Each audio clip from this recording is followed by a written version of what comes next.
তো আমরা ফসলের মাঠে এসেছি। তো আমাদের যেখানে ধানে বীজ বুনবো সেই জমিটি আমাদের থেকে অল্প একটু দূরে। তো আমরা সেখানে যাচ্ছি। তো যেতে যেতে আপনাদেরকে সকালবেলা সূর্যি মামা উঁকি মেরে দেখছে। তো আমরা সেই দৃশ্যটি আপনাদেরকে দেখানোর চেষ্টা করব।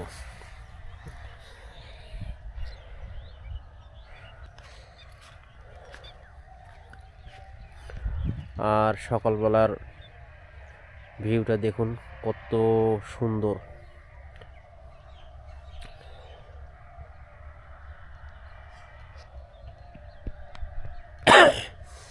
বিশেষ করে এই দৃশ্যটা দেখুন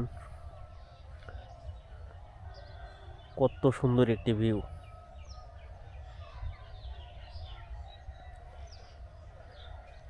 তো যাই হোক, আমরা আমাদের জমিতে যাব যেখানে আমরা ধানে বীজ বুনবো। তো আমরা যেখানে এসেছি এই জায়গাটির নাম হলো লোটাগাড়ি। তো জায়গাটির নাম লোটাগাড়ি কেন হলো সেটা আমি বলতে পারবো না। আর এই জায়গাটি অনেক নিচু, এখানে সব সময় পানি জমে থাকে। যদি আপনাকে দেখাই তাহলে আপনারা বুঝতে পারবেন। দেখুন এখানে নিচু জমিতে পানি জমে থাকে।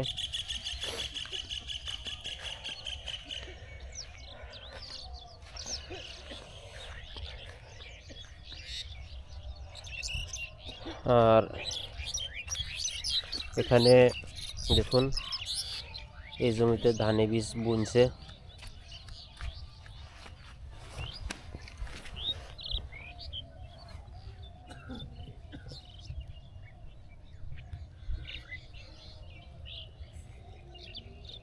এই যে দেখুন, খুব কাছে থেকে ভিডিও করে দেখালাম, যদিও গাছ মাত্র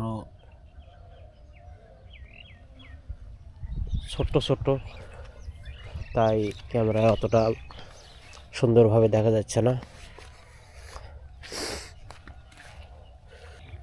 তো আমরা ঠিক জমির কাছাকাছি এসেছি।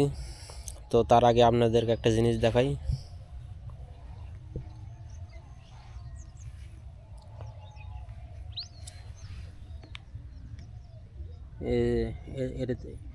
একে বলে ছাই, মাছ ধরার ছাই। তো এখানে ছাই বসিয়েছে মাছ ধরার জন্য এই গ্রামের মানুষ, আমাদের গ্রামের মানুষ।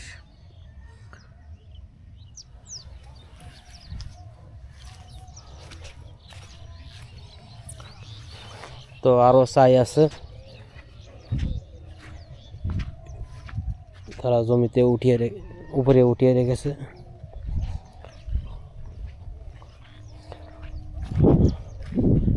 তো এই হলো আমাদের কাঙ্ক্ষিত জমি যেখানে আমরা ধানে বীজ বুনবো।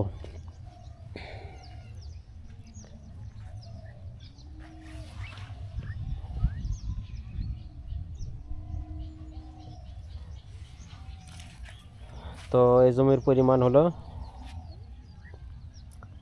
4%। তো 4% জমিতে আমরা 16 কেজি ধানে বীজ ফেলবো।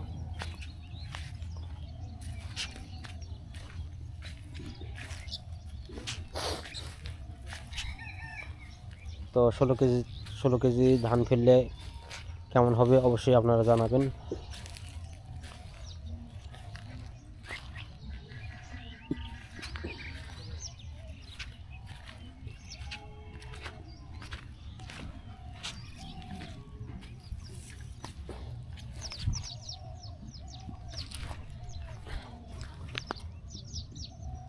তো এখান থেকে জমির পরিমাণ অনেক দেখা যাচ্ছে।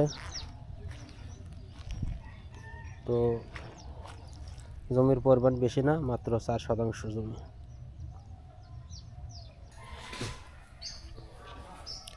তো আপনাদেরকে ধানের জমি দেখালাম, যেখানে ধানে বীজ ফেলবো। তো জমিটা দেখে আপনারা কি বুঝলেন অবশ্যই জানাবেন। তো আজকের ভিডিও এ পর্যন্তই। ভালো থাকবেন, সুস্থ থাকবেন। আল্লাহ হাফেজ।